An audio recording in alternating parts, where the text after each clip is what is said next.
Hey, what's up, guys? Big Rob here at Chaos Nutrition.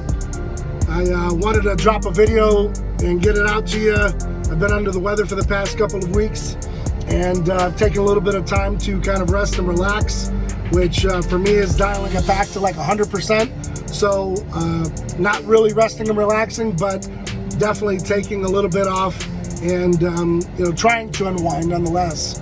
Over the past couple days and weeks, I've been sent a few videos, and I really didn't want to talk about it, but it just gets old after a while when you see so much clickbait and people still using the man's name being RICHPIANA, that it just kind of settles on you where it's time to set the record straight.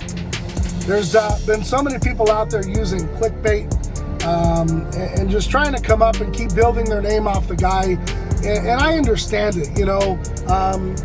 You put up a picture of you and Rich, and your picture will get double the likes.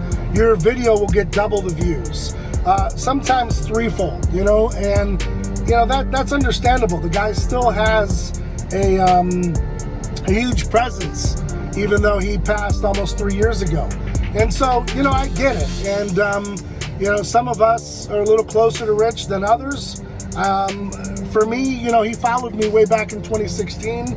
I pushed his products here as a reseller in Arizona and Phoenix, and we were super successful in doing so. I was never a sponsored athlete, never had Rich on speed dial, wasn't his best friend, didn't hang out with him, but I looked up to him as a human being, as an entrepreneur, and he had a lot of great business models and mindsets. And so that's one of the reasons why I first started following him, was because he talked about his real estate ventures and such, and he knew what he was talking about for the most part, and it helped me at a time where I was investing in real estate. Over this past weekend, I was sent a video of Trucc doing a sit-down interview with Generation Iron, and he was asked a series of questions. I thought that he answered them articulately. I think he kept it respectfully. Did he have to? No. He could have took it in anywhere he wanted to, and it's not up to me or anyone else to critique that. If that's his version and that's his story, so be it. So I don't know why people get their panties in a bunch when someone speaks out about something they knew. Kind of is what it is. I don't think he trampled on him. I don't think he said anything disrespectful, but if he did, that's his prerogative, right? So people have that prerogative to do as they wish. Was it a hit piece by Generation Iron? I think I'm gonna say no. I think it's a question that a lot of people wanted to ask, and it was asked and it was answered. So with that being said, it is what it is. Was it clickbaity? No, I don't think so. I mean, what are you supposed to do if you're talking about Rich? You got to make it, the icon in the caption. It is what it is. Now, that's no disrespect to those that think that it was distasteful. You have a right to your opinion as well. I just didn't take it that way. Second video that was sent to me was about their new 5% athlete, and it's really none of my business who they signed. It never was.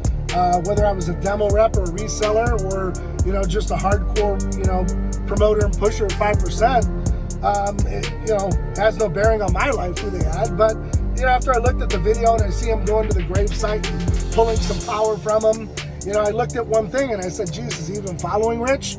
And he wasn't, and he isn't. So we talked this big game about he's my brother, I'm going to carry the torch, we're going to bring the family together. How, my friend, when I don't really think you understand what 5% is. I mean, you went out, you got the tattoo. I mean, I'm not going to knock on you, but at least follow the guy that you're trying to follow in his footsteps, right? I knew that, up to a couple weeks ago, he wasn't even following the company that sponsors him. Now, part of that is because he's got handlers, and they're going to work his account for him, and you're going to see his numbers go up.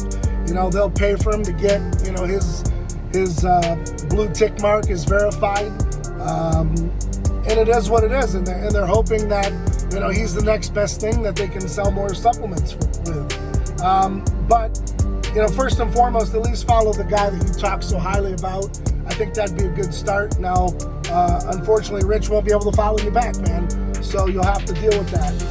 But at least you can follow him and maybe learn a little bit about, how he ran the business. And I think you'll be a little bit better off, and then maybe get back to the grave and do your thing. And that's no knock on you, man. But you know, I get it. It is what it is. It was a theatrics, and it worked for those that believe in it.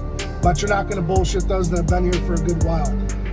But again, it's just my opinion. It means absolutely nothing. I'm just voicing it, and you know, take it for what it's worth. I will say though that it's time to set the record straight.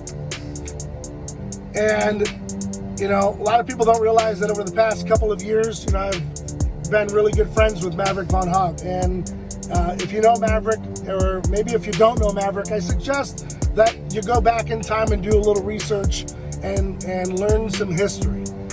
It'll do you well. Maverick, if you don't know by now, was the architect and the engineer behind One Day You May and 5%, way before the mutant days. I'm gonna reserve the right to speak about it, even though I know a lot of the intricacies, mainly because this is Maverick's story. And he's gonna go ahead and set the record straight. For those of you that say that no one's really talked to investigators, that everyone's been kind of tight-lipped, I will tell you that the record will be straight on that as well once Maverick is done. I know that it's going to be done respectfully. I know that it's going to be done with integrity and with a lot of care. I mean, Maverick was the gentleman who you know, had the opportunity to provide the eulogy at Rich's funeral, when everyone else just kind of went to the after party, per se. So, know your history, and if you don't know, you're going to know in the next couple days and weeks, because it is time to set the record straight, and, you know, maybe it'll put a little bit of education behind some of the clickbait that's going around out there, but coming from someone who is, you know, the founding member of One Day You May and 5%, you know, it's going to be really awesome for Maverick to get out there and set the record straight. And that'll be done with Joe Piatara, Muscle Sport Magazine exclusively. And then maybe on down the road, Generation Iron, Dave Palumbo, if you guys are interested, you know, we might knock on your door, or you can come knocking on ours. But for now, the story's going to stay with us at Muscle Sport Mag. So be sure to tune in over the next couple of days, and we'll let you know when that drops. You'll be sure to know. So will the world. And on that note, guys, I've got to jump in here and get some work done, even though I'm feeling like shit, still reeling from this cold that I've had since the LA Expo. But I just got to relay to you that, you know, you just got to keep getting out there, keep doing whatever it takes. Keep believing in yourselves. Never listen to those that, you know, say that your t-shirts aren't going to sell, that you're never going to go anywhere. You can't listen to the naysayers and the boo birds. I say if you do listen to them, take it with a grain of salt and use it, you know, as fuel. And keep pushing and keep working harder, because, you know, it's your future, it's your destiny, it's your book of life, man. Keep writing those pages. So on that note, I'm going to jump in here. Hope you're doing the same. I hope you're out there kicking ass and, you know, killing your goals, man, and really working hard towards your future to provide for your family, your kids, and ultimately for yourself and your legacy that you're going to leave behind. On that note, guys, stay tuned for the setting the record straight with Maverick. And on that note, guys, I'm out.